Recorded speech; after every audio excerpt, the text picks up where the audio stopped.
I'll tell you where I thought I came in the forest, when the lightsaber goes like this and flies off. I said, oh, what a great entrance. Ah! Rey caught it? She hasn't even been to Dagobah for training. What's the deal? Now that the Disney Star Wars sequel trilogy is done, I thought I'd release a series of videos that feature some story changes that I would have made starting in Episode 7, The Force Awakens, and moving through to Episode 9, The Rise of Skywalker. Instead of writing a completely new story, I'd like to see how changing just a few things might have affected the overall trilogy, and hopefully for the better. With that being said, I know there are many fans who would prefer to keep none of what Lucasfilm and Disney released, and to start from scratch with different characters, or to remake what was in the Star Wars Legends books. While basing these stories off of what was in the Star Wars Legends books would also be my preference, I thought there might be just a couple of things that, if done differently in these movies, would have made up for or avoided all of the other flaws and missteps that ultimately served to alienate many of the passionate fans. So, in what I'm calling Part 1 of this series, we'll be examining what could have been if Luke had caught that lightsaber in the forest on Starkiller Base. I remember when they released the trailer for The Force Awakens, I was in eager anticipation over seeing Luke Skywalker once again on the big screen. My anticipation was further fueled by the fact that they used Mark Hamill's voice and even showed him in the trailer. The Force is strong in my family.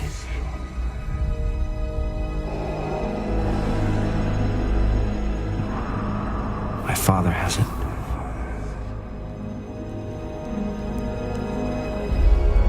I have it. My sister has it. You have that power too. And then while watching the movie, my excitement continued to grow as I saw how the opening crawl was all about Luke's vanishing and the search to find him so he can help restore peace to the galaxy. And now we were following an agent to recover a clue to his whereabouts. So this whole movie was built around the finding of Luke Skywalker. The mystery surrounding his character only grew throughout the movie. Everything was building up to the moment when we would see him again. And after the events that led up to Kylo Ren's confrontation with the fleeing heroes Finn, Rey, and Chewbacca in the forest on Starkiller Base, the setting was perfect, the suspense was great. And when we see the lightsaber move around a bit as Kylo tries to retrieve it, imagine the audience's reaction as it flies past him into the hands of our long-lost hero, Luke Skywalker.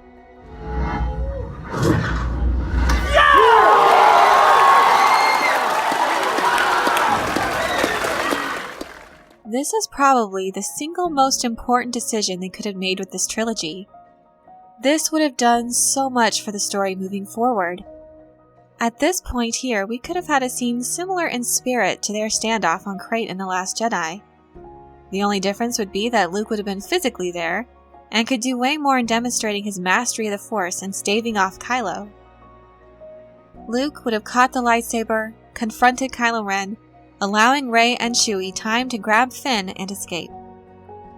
This standoff is where Luke and Kylo could have some exposition that would shed light on some more details of Ben's fall to the dark side and how he could go so far as to murder his father. His resentment of Luke, and Luke's feelings of profound sadness and disappointment, would have made for an epic and emotional scene, similar to Obi-Wan and Anakin's confrontation on Mustafar. This entrance on the part of Luke Skywalker at this point in the film would have completely made sense and fallen in line with what we already know about his character.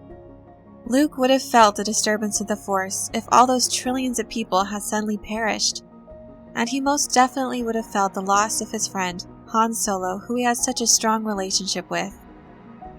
His absence for all this time would eventually have to be explained, but it would have been far better for him to have come out of hiding to save these characters than for us to get the explanation we got, which essentially is that Luke was a massive failure who gave up and was just waiting to die.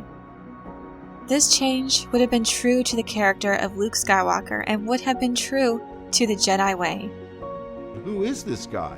How did the most optimistic, hopeful character in the galaxy turn into this hermit who says it's time for the Jedi to end. I read that and I said, what? I mean, that's not what a Jedi does.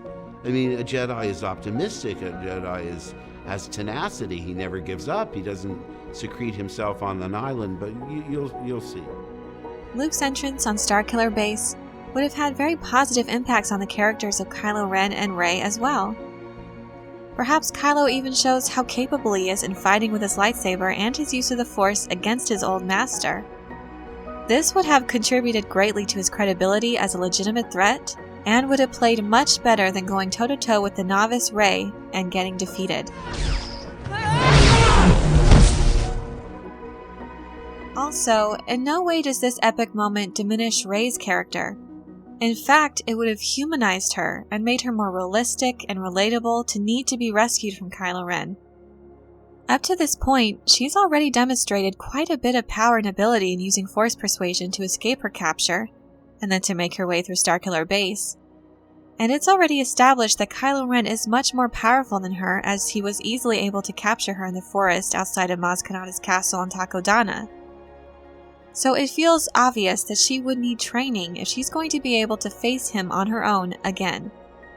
Yes, she definitely feels the Force, but it should be clear that she can't control it so easily so as to defeat a trained Force user in one-on-one combat. This is a what-if scenario they should have made reality, and I feel could have set this trilogy on the right foot moving forward. As it is, having Luke not show up on Starkiller Base was the one decision that set the precedent and left the door open for subverting expectations, and paved the way for Rian Johnson to continue on that line of story direction in regards to Luke's character, with disastrous consequences for the entire franchise. But let's not dwell on what was. Let's continue to imagine what could have been. In this what-if scenario, Kylo Ren would have remained fearsome, yet I feel having this confrontation with Luke at this point in the trilogy could have set up his character's development very well for the next movie. Luke's confronting him could have spearheaded this conflict within Kylo Ren, and perhaps would have spurred feelings of guilt and regret, perhaps even tormenting himself about killing his father. And Rey would have been ready to start her training with Luke, while also struggling with her past and her identity, which has proven to be a dangerous time for a Jedi.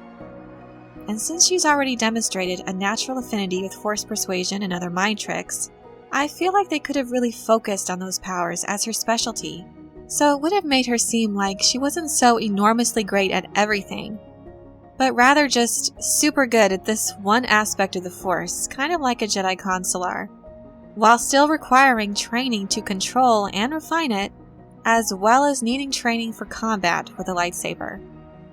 And this ending would have set that up perfectly. Also, there would have been such a mystery surrounding Luke and where he's been all this time, and this backstory could be key to understanding Snoke and the hold he has on his nephew. But that's a video for another day. I'll continue with this line of speculation in my next video, part 2, where I will go into the impact this change would continue to have in The Last Jedi, as well as another key change I would make to fix the sequel trilogy. Stay tuned for that. I hope you enjoyed this video. Leave a like if you did and subscribe for more content. And let me know your thoughts on this what-if scenario, and if you have any suggestions yourself for fixing the sequel trilogy. Thanks so much for your support, and as always, have a very nerdy day.